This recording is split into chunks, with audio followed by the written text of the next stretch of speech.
So once you're done with end cap, she give you couplings, then she make you talk about A, B, or C. From what I seen them do, a lot of it was C because they're ready to get on. So, talking about C, don't forget you're talking about, first thing you want to do is talk about your header board. Mention that your header board, there's no bulges, no cuts, no holes. All my rivets are there, it's not missing, and it supports the weight of my load. You mention your top two clearance lights are clear and present, not missing, of the proper color, amber. Immediately from there you go to the side of your trailer. You say the same thing about the side of the trailer that you said about your header board. There's no bulges, no cuts, no cracks. All rivets are on place, not missing, and that it supports the weight of your load. You come down, you can either start up with your lights. All my lights on my trailer are clear and present, not cracked, broken, or missing. You talk about your four-way flashes, your turn signals, your running lights of all of the proper color, amber.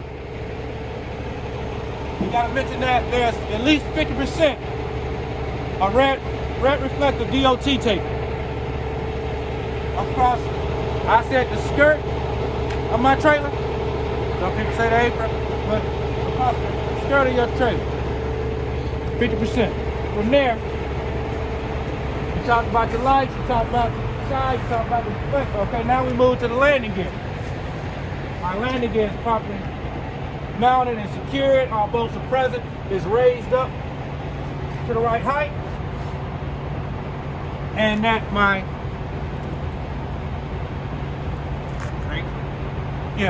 crank handle is in the stored away position. I didn't really have to talk about that there. I called it saddle boot. Some people call it a fit. I just mentioned that it was securely mounted, not bent or broken. You know, that's your landing gear. Not bent, not cracked, bent, or broken. All hardware is present. Crank handles in the stowed away position, and it's rises up to the, it's raised up to the proper level. It's off the ground. From there,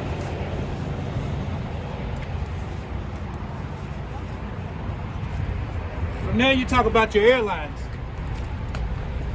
You say that your airlines are properly secured to your trailer and your tandem slide. You mentioned that it's at least 18 to 24 inches from the ground. There's no abrasion, bulges, or cut, not leaking. From there, you talk about your suspension, your tandem. Your tandem slide is securely mounted. All pins are in lock position, and that your release arm is in the lock position. From there, it leads you to your suspension. You guys' suspension is different from my suspension, but you talk about the components of your suspension. Where I look at this here, and I would call this my suspension bracket. It's securely mounted, not cracked, bent, or broken, no legal wells.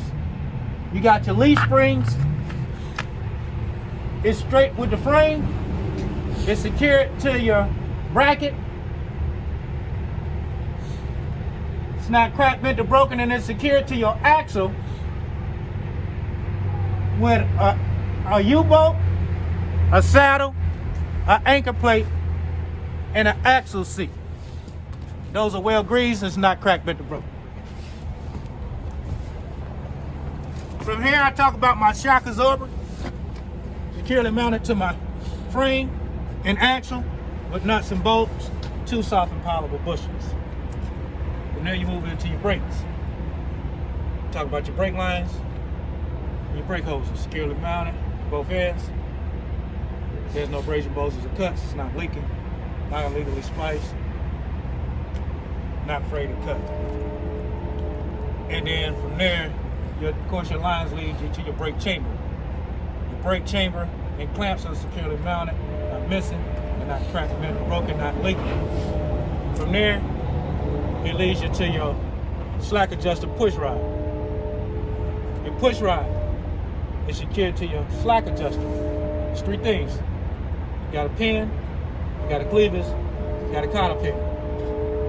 The slack adjuster is securely mounted, and it can have no more than an inch of free play. The way you check that is you chalk your wheel, release your brakes, turn the truck off, key in your pocket, come out with a glove hand, pull it on the slack adjuster. Now, if it is more than 1 inch of play, that means a brake out adjustment. So you have to get that done before you hit the road. From there, your slack adjuster leads you to things that I miss the most. It's your S-cam shaft and your S-cam roller. Those are securely mounted, not excessively worn. From there, go ahead and talk about your brake pads, your brake shoes. It has to have at least a 1/4 inch material left, and that is securely mounted and it's free of any oil, grease, or debris. Immediately from there, you drop to your drums. It's round, free of any legal wells, free of any oil, grease, and debris, securely mounted. And if there's any oil or grease present, that means it's an inner seal leak. From there, I talk about both my inside and my outside of my rims. They're round, free of any legal wells, free of any oil, grease, or debris. I move up to my tires. I talk about my tires from left to right, top to bottom, front to back. You just think ABC, abrasion, bulges, and cuts. And mainly you talk about your sidewalls at that, but you just say it for the whole thing, get it out the way. And it's not leaking, and it's properly seated to your rim. You want to talk about your tires across the top of your tires. They are dual tires. So it's a difference between your dual tires and your steering tires. There's 2 32nd of tread depth on your dual tires. They got to be of the same size, same type across the axle. Evenly worn. And these tires can be regrooved, but your steering tires can't. You talk about your inflation. You talk about your inflation. Your inflation has to be between 100 to 110 psi or to manufacturer specification, which leads you back down to your drum. You're talking about your valve stem. Has to be straight present. It has to be capped. And you have 2 valve stems for your dual tires. One more thing about the dual tires, you talk about your spacing in between your tires. 3 inches of space, free of any debris. Okay? Talk about your lug nuts. All tight present. Where you will see what indicates looseness. These are steel wheels, so you'll see rust streaks, shiny threads. If it was aluminum, you'll see white residue, shiny threads. Talk about your axle hub seal. Axle hub seal is not cracked, bent, broken. It's not leaking. And this don't have a sight glass, so what you do, you want to make sure it's filled to the proper level. You use a tool, make sure it's 1 inch, a 90 weight gear loop. That's that. From there, you move it on back to the back of your trailer.